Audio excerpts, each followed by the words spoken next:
class. This is Professor Puente with your Chapter 6 Planning and Sales Dialogue and Presentation.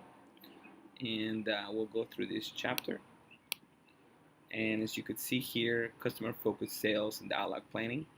We're going right into the chapter. You'll see that it has to do with presentations and communication as well. The past chapters have been all really about that. A sales call. So, how to make a sales call, right? It takes place when a salesperson and buyers meet in person to discuss business. And I'll tell you, when you do a sales call, you're on the phone, there's definitely an art to it. I would know a lot about a sales call, and it has a lot more to do than just sales. It has to do with convincing. And it may not just be sales, but it may be you buying a product, you're trying to lower a price, etc. So, Chapter 1 defines sales dialogue, a business conversation between buyers and sellers that takes place over time. And that's definitely true. There's a process to buy something. So it's not just one call in particular for most products. It takes a series of calls. And this is something you definitely learn in telemarketing, right? And you probably get telemarketing calls. By the way, if in sales, I know telemarketing is a very, very difficult thing to do and doesn't pay. Sometimes it pays pretty well, but I'm gonna tell you, it teaches you a lot.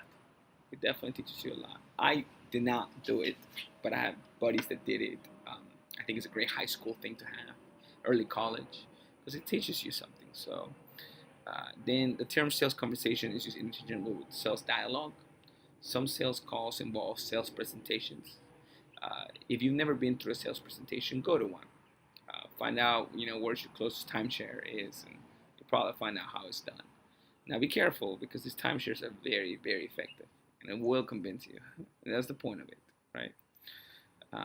If you go through your book, will kind of explain to you a little bit. Again, I go through what I think it's important.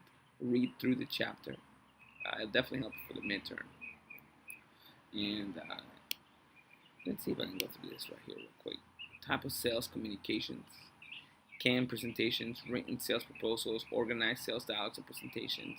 This kind of goes through a little bit of how to definitely have a good presentation altogether. Presentations are really going to be set up for maybe selling of a product or a service. Anything that takes a little bit to understand what the product is. If it's just a simple candle, then you just say it's a candle. And it just better be priced well enough for people to buy it. But if it's a candle that's $100, you're probably going to need to explain very detailed why is it worth $100. One of the best presentations you actually will ever have is from this company named Cutco, and I think I'm gonna have one of them actually give us a sales presentation on that. But you'd be surprised; they know what they're doing, especially cutting of the cord. I don't know if you ever had Cutco, but we'll have to go through that. Let's see. Canned sales presentations include scripted sales calls, memorized presentations, and automatic presentations.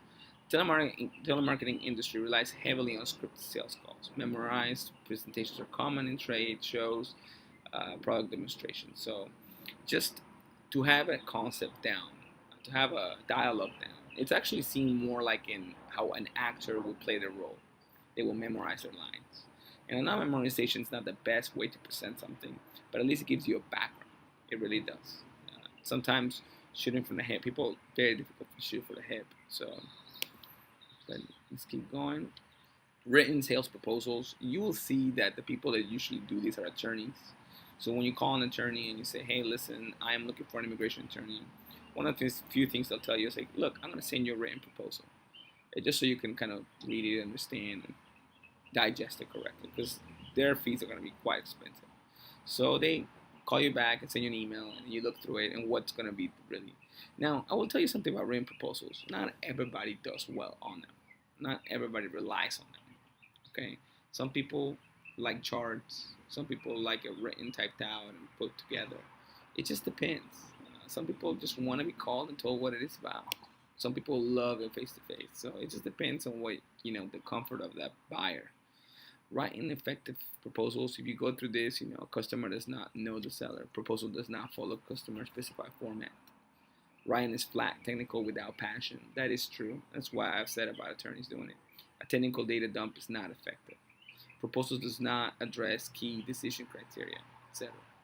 So kind of go through that and understand it. executive summary about that. Let me see if I can read something else. Oh yeah, yeah. Executive summary is kind of like what is the summary of what we're going through. Important because it kind of diminishes what you have to read to a very small amount. Customer needs and proposed solution. What is it that you need? Let me show you what I can solve the problem for you. Seller profile. Hey, if you're looking for places to go as universities, you'll see that it'll say everything about the university profile, top to bottom, right? Some pricing and sales agreement, kind of knowing the price. I'm a person that would love to see the price before I kind of get into the presentation. That's just the thing I do. Price is what I base on. So a lot of guys do it that way, believe it or not. Implement and timetable. People like to see time. Hey, how late it's gonna be? It's gonna take forever, etc. Right? Evaluating proposals before submissions. Okay, so we'll definitely read through that so we can get through it, and you'll see that organized sales dialogue. These conversations constitute an organized sales dialogue. For example, salespeople often speak by telephone with a qualified prospect to get an appointment for a later meeting. Yes, to kind of call and say, hey, look, I know this is going to be for me, but I need to talk to you about it. So, and then they also have this type of comprehensive presentation called organized sales presentation. I think I want to put some videos on, or I think I want you guys to share through WhatsApp some videos on good sales presentations. Maybe tell me why. That's what I'm going to do. I'm going to give you some real serious bonus points for that right now, actually. And in fact, this is what I'll do right now in front of you guys. I'm going to talk to the class right now. Okay. In front of you guys. I use WhatsApp for a lot of things. I talk to a lot of the students, a lot of you through it. Let me see here. Talk to my PhD classmates. So here it is, right? I haven't talked to you in a while. And believe it or not, I have not seen you guys contribute much from my even proposal. So this is what I'm going to say.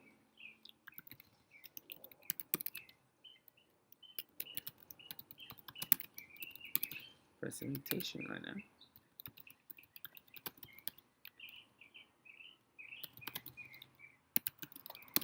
Chapter.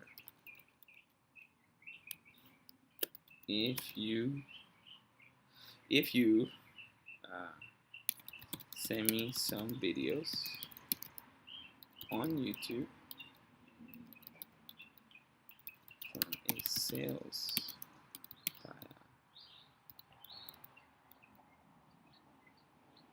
presentation from a good, let me capitalize good sales presentation, you will receive, I'm gonna put 50 points.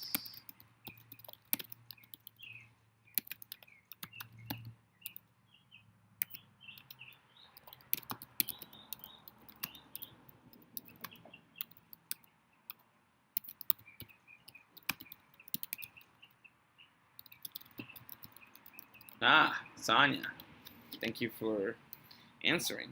Okay, what kind of videos?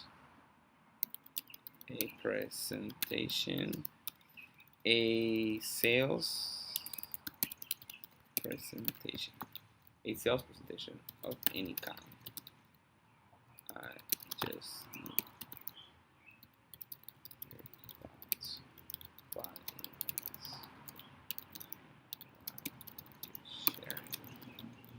Alrighty, so I'll continue with the class. I want to do that right in front of you to kind of show some of you that are not getting involved through WhatsApp to get involved. It is simple.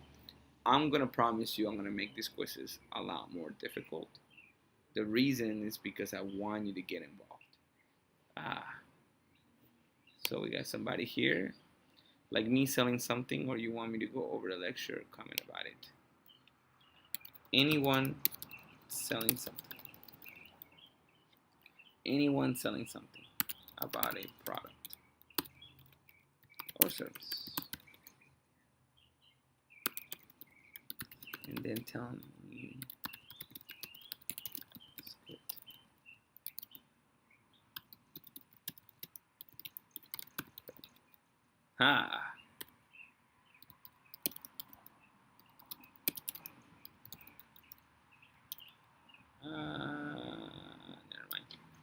was gonna think about that. But let's go and move on to the present, to the actual situation here. Being prepared for a sales call. Okay, kind of read through that, understand what it takes. Kind of want to put a sales call together too, a good sales call. Sales dialogue template. A sales dialogue template is a useful tool to ensure that all pertinent content areas are covered. This is really good. When you make a call and you kind of have this written and you kind of go over the items in this format, you will get through it. It's very widely used for sales companies. The point here is that you just don't shoot from the hip, but you have a strategy in place. Then key decision maker, decision left out. Okay, let's see, prospect information. Oh, I think this is it. Section customer value proposition. In this section, salesperson develops a preliminary customer value proposition, which is a statement of how the sales offering will add to the value prospect business by a need, right? Customer value proposition.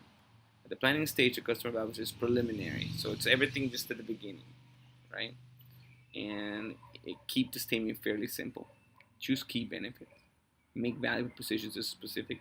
This is all about value, guys. So this form here, customer value proposition, it's just stating to the customer why is this item important for them. If and again, it goes back to value, hashtag value, right? But let's see, and then we move to it. Next thing, 6.4a. Let me see what sticks out. Sales call objective. Important to kind of read through this, because what is the point of you making a call? If you're picking up this phone and you're trying to sell a product, what is it that you're trying to accomplish? Are you trying to accomplish a meeting? Are you trying to accomplish a sale? Sometimes it's not a sale. Sometimes it's just a simple talk about the product. So understand that objectives are really important for you to do even before you begin it. Proper planning prevents poor performance, right? Buying motives refers to the most important factors from the customer's perspective in making a purchase, right? What is their motivation to buy your product? What would it be? Rational buying motives, what's reasonable? Emotional buying motives. Sometimes rational has to do with, hey, we're trying to buy a product for the less price, right? Because it's cheaper. Less cost is better for the buyer. Emotional buying says, hey, I want to buy a home next to my mom because I want to be close to her, right? Features that come with the product. Hey, one thing is that BMW doesn't really come with too many features because it's BMW. Infiniti comes with all the bells and whistles. Those are the features that come with it. BMW says, well, you don't need that in my car because I am BMW, right? So features that come with the product. Benefits that come with that. Hey, you buying this product will give you the warranty that comes with it, right? Benefits are important. So kind of running over through that. Competitive situation. That competition always helps in all sales kind of aspect. Even when you're in a competition too. At the end of the day, competition is supposed to set up to make the whole better, right? Beginning the sales dialogue. Come on, impact. So this just kind of read through this, and this is kind of gives an idea of what a good sales dialogue is. I think I'm going to pull some questions from that. So, initiating contact when you're planning for the first few minutes of sales dialogue. There's something called a elevator pitch.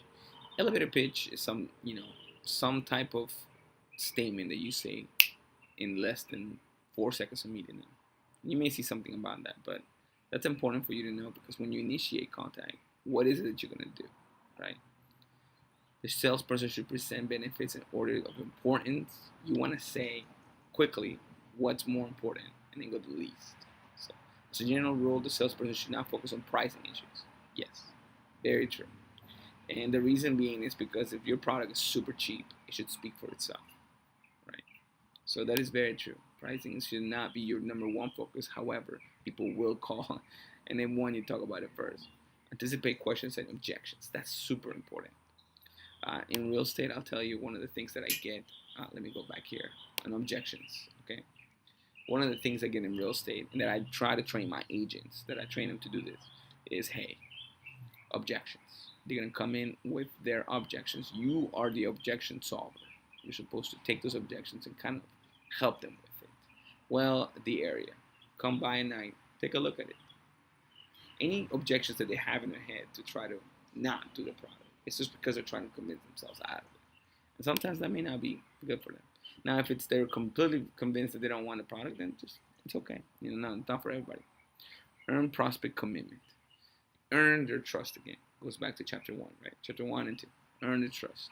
Earn the commitment. That also may be just a simple thing, just by being right on time every time. Build value through follow-up action. Let me tell you this: when you're in sales and you're dealing with a situation, and they have contacted you instead of you them as a seller to a buyer, something's gone wrong. If a buyer contacts you, something has gone wrong because they have a question, they may have a complete concern.